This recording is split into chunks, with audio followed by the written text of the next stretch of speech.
It's up. It's up. It's up.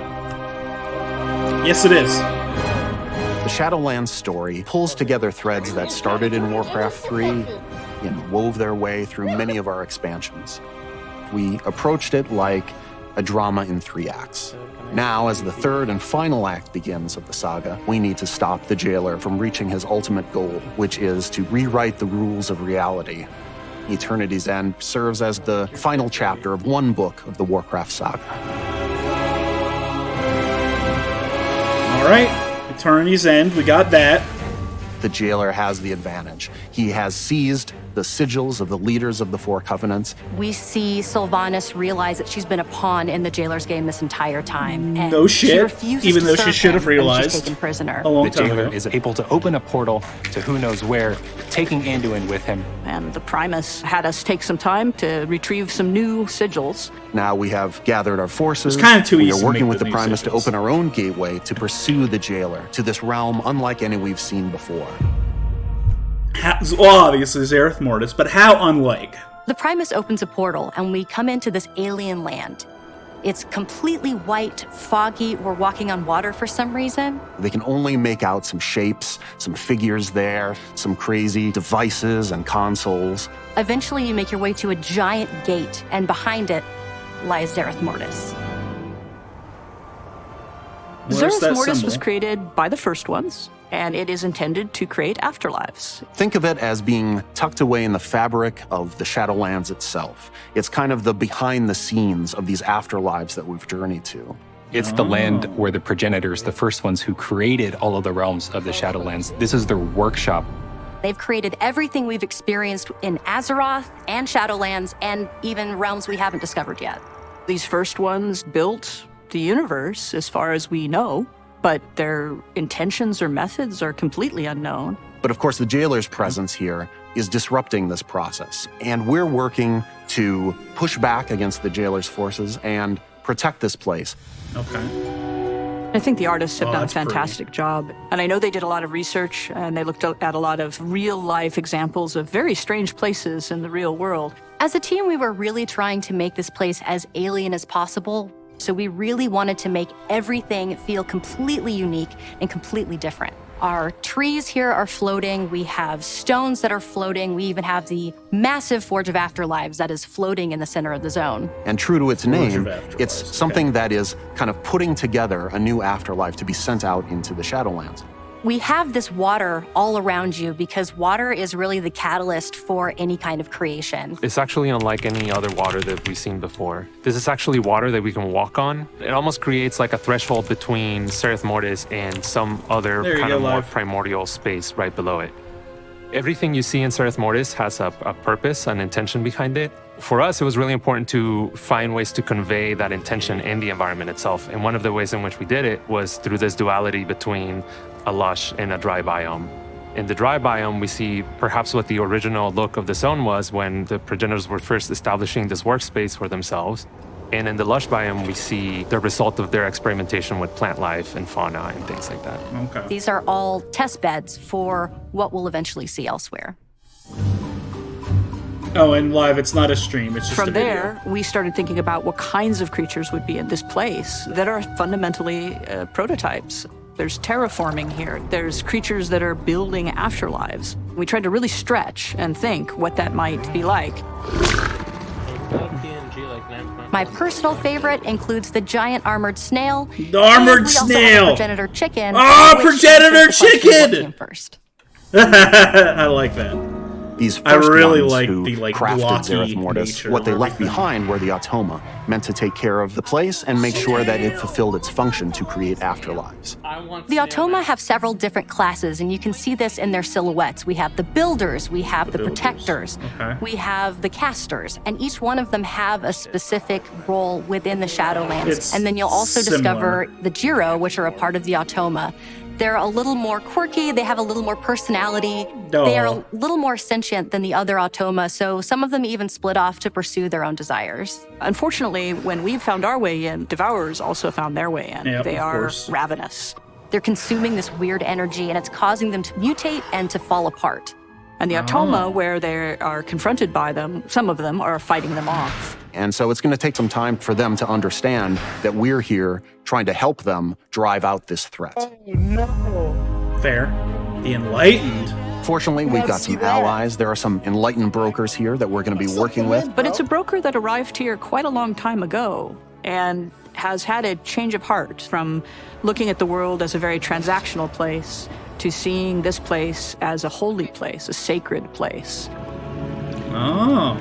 We meet an enlightened one named Fareem, and enlightened Fareem brokers. needs our assistance, and in return he leads us to Haven, which is a hub that has been created out of Progenitor ruins, and this is where the Enlightened really have made their home. Haven serves as our foothold here, as well as use it as a base of operations and really start unlocking the mysteries of this land. The Enlightened brokers are intent on protecting and preserving the work of the first ones here, but now they're seeing Zoval bring his forces against the Atoma and tear up the land, and they are eager for assistance. The brokers themselves are very ostentatious, they're very into materialism, but the Enlightened are not that at all. They have relinquished this material way, and you'll see this reflected in their clothes. They're a little tattered, they're a little faded, because it just isn't important to them anymore. They're just here for the pursuit of knowledge. Yeah. Cypher of the first ones. When players arrive, they're kind of fishes out of water. And one of the first things that we have to do is start learning how to communicate with the Automa. Think of it as a kind of runic language. Ah, the runes! We will bond with a small construct who's pretty cute, actually. And with his assistance and the assistance of Fareem, we will learn eventually how to understand the symbols through the cipher of the first ones. We'll uncover different parts of this alphabet and start to learn more about the progenitors and Zerith Mortis itself. It will allow you to unlock new and different forms of content.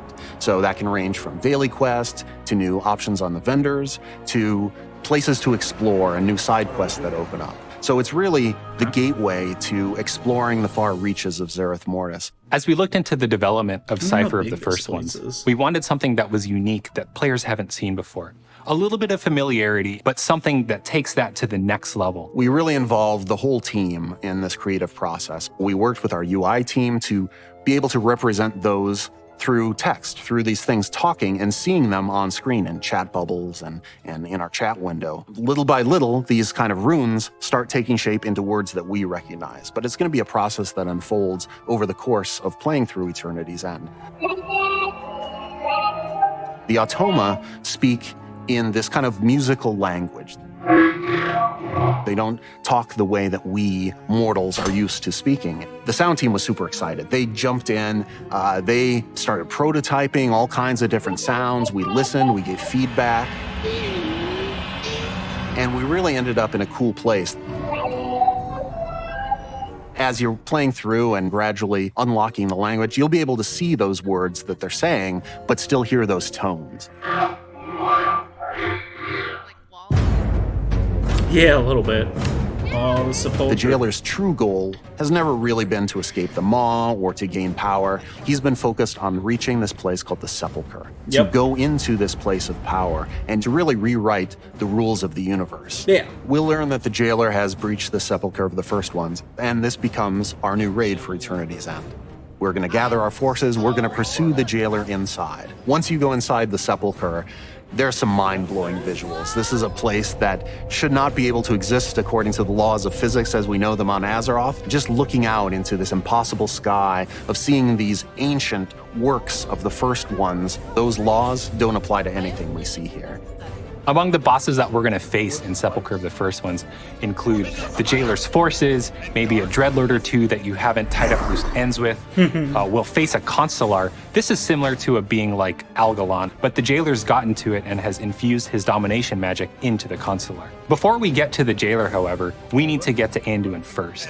Our hope is that we can learn whatever Anduin knows about domination magic. We need to be able to resist it, or better yet, fight it. The progenitor. We know players have been waiting a long time for the return of tier 6, and as devs, we have too. It's a great shit, blend yes! of progenitor magic, golds, and metals, along with those class-defining silhouettes.